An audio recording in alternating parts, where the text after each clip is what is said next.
Hi, small groups. Welcome to Lent.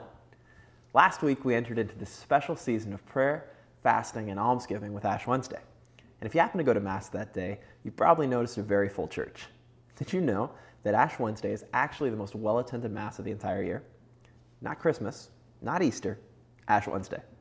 And it's not even a holy day of obligation. The first time I heard that, I couldn't believe it. But then as I thought about it, looked around, all the people around me with dirt on their foreheads, all the fish commercials on TV, I realized how popular Lent really is. And not just in the Catholic world.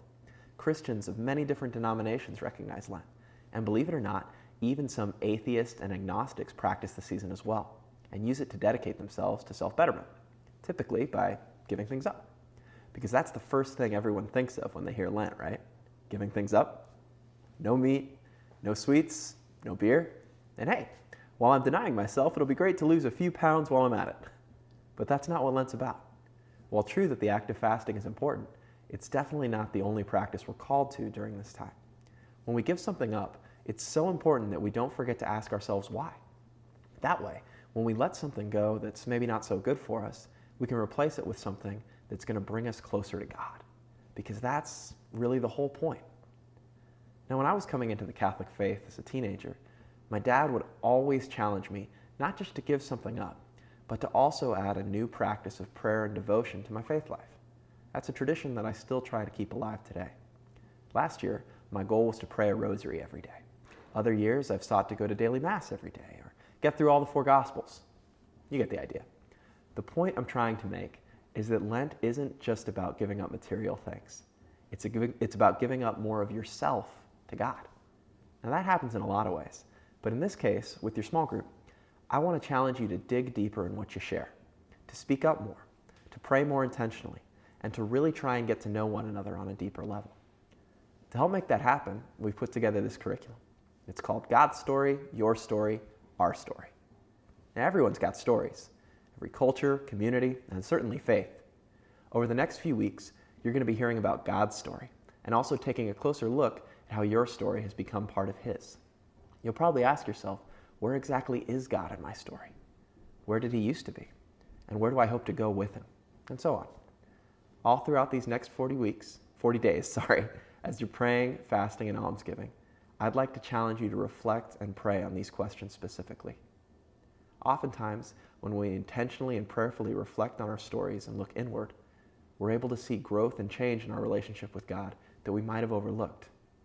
And as we get to know our own story better, we're more inclined to share it with others and be a witness to the faith. You'd be amazed at the power your witness can have on your friends and family. Please take a few minutes now to pause the video and talk through the questions. Then, press play for the next section with Father Maletta. Hope you have a great group and a holy Lent.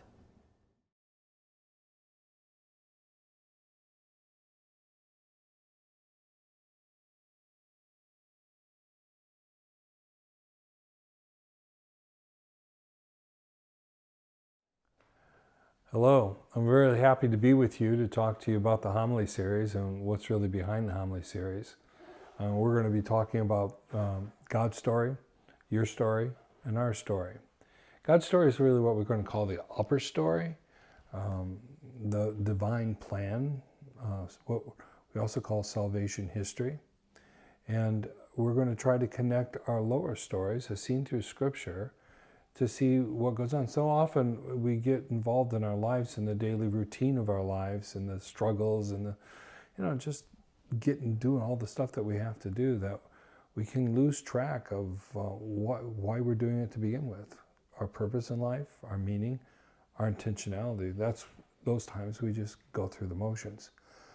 The series is hoping to be able to connect us, our individual stories, to God's great plan. And once that happens, once our lower stories are united with the upper story, and we see that we have a part in that upper story, then all of a sudden there's meaning and purpose.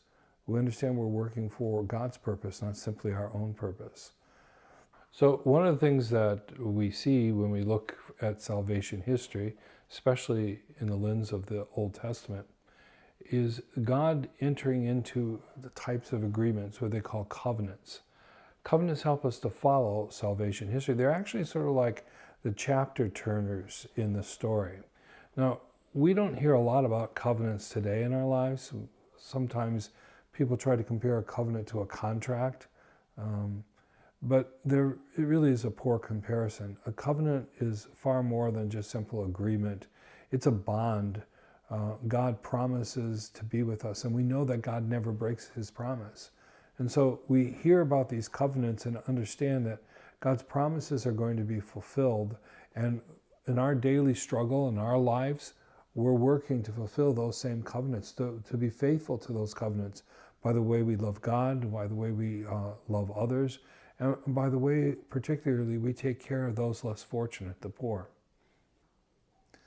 One of the things we see with covenants is that God's always renewing his relationship with his people. And in the process of renewing those relationships, covenants become the means in which to actually enlarge that. He's increasing, building a bigger family, if you will, throughout salvation history. The other thing that's unfortunately very clear as you read the scriptures and understand how this movement has been taking place is that no matter how many times God enters a covenant with us, we just kind of mess it up. We let him down. And instead of giving up on us, he keeps reaching out and trying to pull us together, reforming another covenant. And the other thing is so clear when you begin to appreciate salvation history, when you begin to see that God had this plan from the very beginning, and step by step, inch by inch, he is consistently pulling all of us closer and closer to him. So, I hope this has been a little helpful for you, and I'm looking forward to hearing how your small groups are going to go. I hope that you've learned something and have something to discuss. This homily series is going to be something that benefits all of us as we draw closer to Christ together. So have a good evening, and thanks for listening.